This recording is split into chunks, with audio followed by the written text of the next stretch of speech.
Bonjour, alors que Joe Biden va devenir le 46e président des États-Unis, nous continuons cette radiographie de l'Amérique d'aujourd'hui, l'Amérique que laisse Donald Trump, le républicain, et dont va hériter donc le démocrate Joe Biden. Ce chemin, nous le faisons avec les chercheurs de l'EHESS, l'École des hautes études en sciences sociales, une institution prestigieuse de recherche en France. Nous recevons Yann Philippe. Yann Philippe, bonjour. Bonjour. Donc vous travaillez sur les questions de police de la première moitié du XXe siècle, donc on va essayer d'aller beaucoup plus loin puisque nous allons aujourd'hui, vous êtes historien. La première question, c'est on se souvient que le meurtre de George Floyd avait déclenché de nombreuses manifestations, tant aux États-Unis que dans le monde. Il y avait eu beaucoup d'appels à réformer la police américaine. Où en est-on aujourd'hui de ce mouvement et de ces appels à la réforme ? Oui, alors le meurtre de George Floyd a constitué un véritable détonateur et a contribué à faire bouger l'opinion considérablement. Ceci dit, il me semble qu'on se situe dans une séquence légèrement plus longue. On peut parler d'une séquence qui s'ouvre en gros en 2014 avec les événements de Ferguson. Et déjà en 2015-2016, de nombreux États ont passé des lois pour que la police rende des comptes à la population, à l'opinion publique, etc. Et juste rappelons Ferguson, c'était... Voilà, donc un autre homicide policier qui, du coup, a suscité des protestations massives dans un cadre où le mouvement Black Lives Matter s'était déjà structuré, a provoqué des soulèvements et une première prise de conscience de problèmes systémiques de violence policière, même si, et c'est là la différence avec la période, avec cette année, les sondages qui ont été faits à cette époque montrent que il n'y avait pas une majorité d'Américains pour considérer qu'il y avait véritablement un problème majeur à l'échelle du pays dans les forces de police, alors que, visiblement, à partir de juin 2020, c'est une idée qui commence à être acceptée par une majorité d'Américains. Alors, ces événements se sont produits en pleine campagne électorale. De quelle manière les deux candidats, que ce soit Trump et Biden, ont réagi et comment aujourd'hui, par exemple, Biden se présente-t-il face à ces questions ? Alors, les deux candidats ont pris des positions en partie inversées.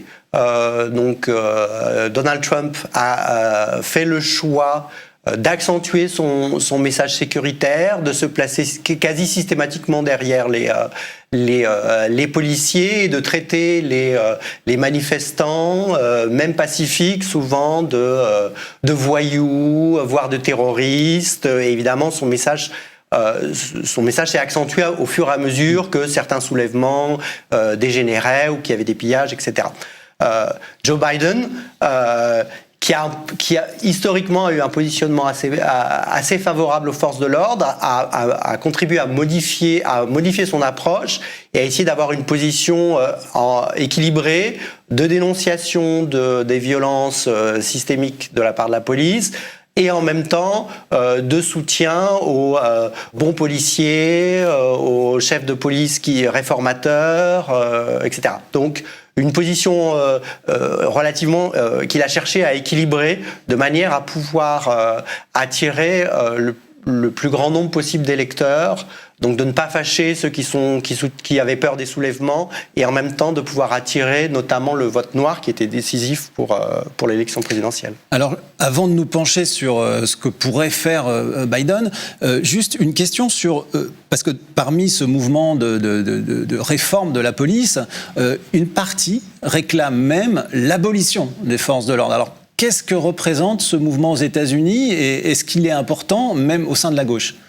Alors, il est tout à fait important. Il est important en tout cas dans l'expression des idées. Numériquement, c'est assez difficile d'avoir une idée précise de sa représentativité au sein de la population américaine et effectivement au sein de la gauche, parce que c'est quasiment uniquement la gauche qui se situe sur cette ligne. Il me semble qu'il y a un bon test qui est celui de Minneapolis, où le conseil municipal, dans la foulée du meurtre de George Floyd, a voté une telle abolition de la police, pour ensuite revenir en arrière et devant la difficulté qu'il y avait à mettre en place pratiquement une telle abolition de la police. Et du coup, certains conseillers municipaux ont indiqué qu'en fait, il s'agissait d'un vote symbolique pour dire qu'il fallait des réformes majeures, mais qu'ils ne savaient pas exactement comment faire. Et au sein même des quartiers défavorisés, de la communauté afro-américaine, les avis sont assez divergents. Donc les plus activistes sont souvent du côté de soit de l'abolition, soit d'un définancement majeur de la police, mais un certain nombre d'autres habitants considèrent que ça ne ferait qu'aggraver les choses, que ce sont déjà des quartiers difficiles, affectés par une criminalité importante, et ils ont aussi parfois peur que ces appels à l'abolition de la police conduisent la police à ne plus rien faire et à ne plus intervenir, et on n'est pas encore tout à fait sûr, mais il semblerait qu'il y ait une légère hausse de la criminalité au cours de l'année 2020 et d'un certain nombre d'homicides. Voilà, donc la population est relativement divisée sur cette question, et dans tous les cas, il n'y a sans doute pas de majorité à l'échelle soit d'une ville, soit plus encore de la nation américaine pour des réformes aussi radicales. Alors vous parlez de division. Est-ce qu'on sait, par exemple, si les forces de l'ordre ont penché plutôt pour Trump ou pour Biden au moment de l'élection du 3 novembre ? Alors, les deux candidats ont revendiqué des soutiens policiers. Mais si on regarde précisément, Biden a plutôt eu le soutien de chefs de la police. Alors que Trump a eu le soutien des policiers de terrain. Et de façon très révélatrice, les syndicats policiers soutenaient très très fortement Trump. Les deux principales fédérations de syndicats policiers ont soutenu officiellement, ont adoubé le candidat Trump, ce qui est relativement inédit dans l'histoire récente des États-Unis. En général, on a une fédération qui soutient le candidat démocrate, une fédération qui soutient le candidat républicain. Et on a observé une forme de radicalisation de policiers, de droitisation d'un certain nombre de policiers qui ont penché très fortement du côté de Trump et l'ont même exprimé publiquement au risque parfois de petites sanctions disciplinaires. Alors, après l'assaut sur le Capitole par des partisans de Trump et par l'extrême droite, Joe Biden a eu un discours assez dur et a dénoncé le deux poids deux mesures. C'est-à-dire qu'il a dit, si ça avait été des manifestants de Black Lives Matter, il y aurait eu un déploiement de force énorme. Et là, ce qu'on a vu, c'est même des policiers qui ont, semble-t-il, fraternisé même avec les partisans. Alors, qu'est-ce que ça dit de l'état de la police ? Est-ce qu'on peut en faire une généralité ou c'est juste un élément de maintien de l'ordre qui a failli ? Alors, c'est assez difficile à dire si on considère la spécificité de la police du Capitole. C'est une toute petite force de police à l'échelle de la nation, c'est 2000 personnes. Donc, je ne sais pas si on peut en tirer des leçons sur les relations entre les policiers et la population de manière générale, mais ce qui est très évident et ce qui est apparu de façon éclatante à tous les observateurs et même avant Biden, c'est cette inégalité de traitement considérable entre des manifestants qui protestaient contre les violences policières.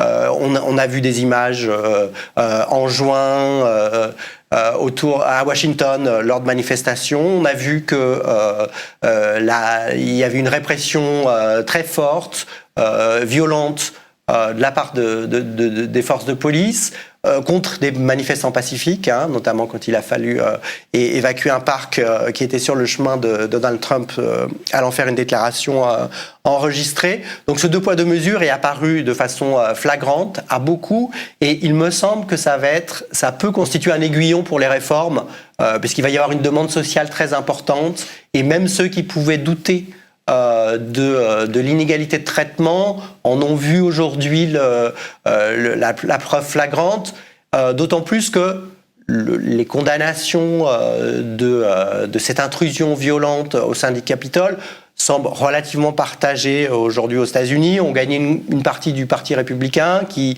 se désolidarise peut-être en partie du président Trump. Donc il me semble que c'est un élément favorable. Et l'autre élément qui sera considéré, c'est celui du bilan humain. Donc on sait qu'un policier est mort au cours de ces affrontements, qu'une victime est aussi à compter parmi les émeutiers. Donc, dans l'appréciation des modes d'action de la police, cela peut aussi entrer en compte. Alors, vous évoquiez d'éventuelles futures réformes. Alors, qu'est-ce que Joe Biden a l'intention de faire? On a vu qu'il a nommé que le ministre de la Justice qui fera partie de son administration est plutôt quelqu'un de progressiste, qui semblerait qu'il va vouloir ouvrir des enquêtes sur les violences policières, le racisme, etc. Qu'est-ce qu'il fait? Qu'est-ce qu'il peut faire? Tout ce qu'a annoncé pour l'instant Joe Biden est assez classique. On dira, il se situe dans la tradition de l'administration Obama, dont il a été le vice-président, voire de l'administration Clinton auparavant. Ce qu'il compte faire, c'est... alors, il n'y a pas de solution nationale au problème des violences policières, puisqu'on est dans un État fédéral, la police est décentralisée, et il y a un enchevêtrement de responsabilités qui fait que les questions policières relèvent des États, pour ce qui est du droit, et les États délèguent en général aux villes, aux municipalités, aux comtés, la responsabilité d'organiser les forces de police et le commandement. Donc forcément, il ne peut pas y avoir de solution qui soit imposée d'en haut depuis Washington. Et donc ce que peut faire Biden, c'est utiliser le pouvoir du département de la justice, qui est sous les ordres donc, du ministre de la Justice, Attorney General, aux États-Unis. Et alors, si on regarde ce qui a filtré des propositions de nomination, on s'aperçoit que Biden continue sa stratégie conciliatrice, centriste, on pourrait dire, de compromis, alors qui sera sans doute difficile à tenir, mais qui est assez intéressante. Donc, le futur ministre de la Justice, d'après ce qu'on en sait, devrait être un ancien juge plutôt centriste, qui a été plutôt favorable aux forces de l'ordre dans le passé, Merrick Garland. Mais le reste de la composition du ministère de la Justice donne une part plus importante à des gens qui sont plus favorables à des réformes d'envergure, notamment des gens qui ont eu un rôle sous Obama dans la division pour les droits civiques du ministère de la Justice et qui pourraient avoir une politique plus proactive, plus incitatrice. Alors, un des moyens que peut utiliser le ministère de la Justice fédérale, c'est un droit d'enquête qui a été créé par une loi de 1994 de lutte contre la criminalité, dont Biden a été un des principaux architectes, et qui donne un droit d'enquête au ministère de la Justice sur des forces de police qui remettraient en cause de manière régulière les droits constitutionnels des citoyens. Qui semble avéré dans un certain nombre de cas aujourd'hui. Et ce qui est intéressant de voir, c'est que ce pouvoir donné au pouvoir fédéral, ce pouvoir fédéral a été appliqué de façon très différente selon les administrations. Donc il a été créé sous Clinton, l'administration a tout de suite mis en place ce pouvoir d'enquête. Il a été utilisé de façon un peu réticente sous Bush, à nouveau de façon importante sous Obama, avant d'être complètement mise en sommeil sous l'administration Trump. Voilà, donc c'est un pouvoir alors, qui peut être en partie contraignant, puisque ça peut aboutir à un accord entre une force de police et le ministère de la Justice, avec un juge qui peut surveiller l'application de cet accord. Vous évoquiez donc ces syndicats de police. Quelle est leur force, quel est leur pouvoir ? Alors, les syndicats de police ont construit un pouvoir très important depuis la fin des années 60 aux États-Unis. Donc, dans le contexte des émeutes urbaines des années 60, ils se sont posés en rempart de la loi et de l'ordre, et ils ont un nombre très important de membres affiliés, de syndiqués, et ils ont réussi à obtenir des conventions collectives qui sont très favorables et qui rendent difficiles les actions disciplinaires contre les policiers et le renvoi, le licenciement de policiers qui auraient commis des actions violentes ou qui auraient eu des comportements racistes. Voilà. Donc ça va être une des principales difficultés auxquelles seront affrontés les réformateurs, y compris le président Joe Biden et Kamala Harris. C'est parce que souvent ces conventions collectives peuvent s'imposer, par exemple aux chartes municipales, voire parfois aux droits des États Donc là, il va y avoir une partie difficile pour les réformateurs, et il va falloir utiliser différents leviers pour amener les syndicats policiers à accepter des réformes. Et donc, on va avoir un échange politique où il y aura des pressions des activistes. Black Lives Matter va avoir un rôle prédominant à jouer. Des pressions politiques. Les hommes politiques vont devoir aussi jouer un rôle réformateur. Et ils vont sans doute devoir prendre à partie l'opinion publique et entrer en relation, nouer des relations avec les dirigeants policiers. Donc c'est ce jeu complexe qui va se nouer entre législateurs, maires, dirigeants policiers et la base policière. Et donc on verra ce qu'il en ressort exactement. Mais c'est vraiment le point principal qui risque de faire achoper les réformes. Merci Yann Philippe. Merci beaucoup à vous. Alors nous continuons donc notre radiographie de l'Amérique d'aujourd'hui, l'Amérique dont va hériter Joe Biden, le 46e président des États-Unis. C'est un voyage, un chemin que nous allons parcourir avec les chercheurs de l'EHESS dans le cadre de ce partenariat.